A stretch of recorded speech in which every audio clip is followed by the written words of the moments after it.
Hello, Hyderabad. Varahi Silver Jewelry is opening its second store at Vanasilipuram.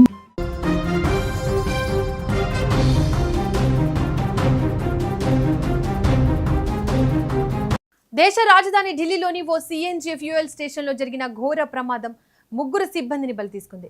Gas నింపుతుండగా gas cylinder ఒక్కసారిగా పేలడంతో ఈ ప్రమాదం జరిగింది.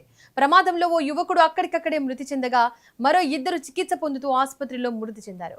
దేశ రాజధాని ఢిల్లీలోని పశ్చిమ ప్రాంతం తిక్రీ కలాన్ మెట్రో స్టేషన్ సమీపంలోని ఒక బిజీ సిఎన్జి ఫ్యూయల్ స్టేషన్ బుధవారం మధ్యాహ్నం సుమారు 3:37 కావస్తోంది. ఎప్పట్లాగే రోజువారి పనులు సాగుతున్నాయి. ఒక ట్రక్కుకు గ్యాస్ నింపుతున్న సమయంలో ఎవరు ఊహించని ఒక భారీ విపత్తు సంభవించింది.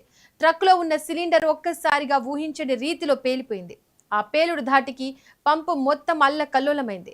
పంపులో పనిచేస్తున్న 25 ఏళ్ల మనీష్ అనే యువకుడు అక్కడికక్కడే మృతి చెందాడు. ఆ తర్వాత చికిత్స పొందుతూ మరో ఇద్దరు ఉద్యోగులు ప్రాణాలు విడిచారు.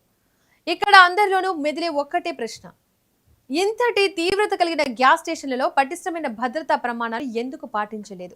సిలిండర్లలో ఒత్తిడిని ఎందుకు సరిగ్గా బేరీజు వేయలేదు? నిబంధనల ప్రకారం గ్యాస్ నింపేటప్పుడు ఉండాల్సిన కనీస జాగ్రత్తలను ఎందుకు విస్మరించారు? కింది స్థాయి కార్మికుల ప్రాణాలంటే అంత చులకన? కేవలం కొద్దిపాటి నిర్లక్ష్యం, సేఫ్టీ రూల్స్ పాటించకపోవడం వల్లే ముగ్గురు అమాయక యువకులు తమ ప్రాణాలను కోల్పోవలసి వచ్చింది. గాయపడిన మరో ముగ్గురి పరిస్థితి కూడా అత్యంత విషమంగా ఉంది. ఇక ఆ పేలుడు జరిగిన వెంటనే ఆ ప్రాంతంలో దట్టమైన పొగలు అలుముకున్నాయి. సమాచారం అందుకున్న వెంటనే 6 ఫైర్ ఇంజన్లు, భారీగా పోలీసు బలగాలు సంఘటన స్థలానికి చేరుకుని సహాయక చర్యలు చేపట్టాయి.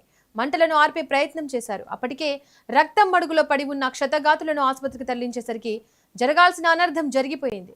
మృతుల కుటుంబాల రోదనలు అక్కడున్న ప్రతి ఒక్కరి హృదయాన్ని కలిచివేశాయి. పేలుడు సంభవించిన తీరుపై కేసు నమోదు చేసిన ఔటర్ ఢిల్లీ పోలీసులు ఆ పంపు నిర్వాహకులపై దర్యాప్తు ముమ్మరం చేశారు. డబ్బు సంపాదించడం ముఖ్యమే, కానీ దానికంటే మనిషి ప్రాణం వెలకట్టలేనిది. ఇలాంటి ప్రమాదాలు పునరావృతం కాకుండా ప్రతి ఒక్క ఇండస్ట్రీ ఫ్యూయల్ స్టేషన్ యాజమాన్యం కఠినమైన భద్రతా ప్రమాణాలను పాటించాల్సిందే.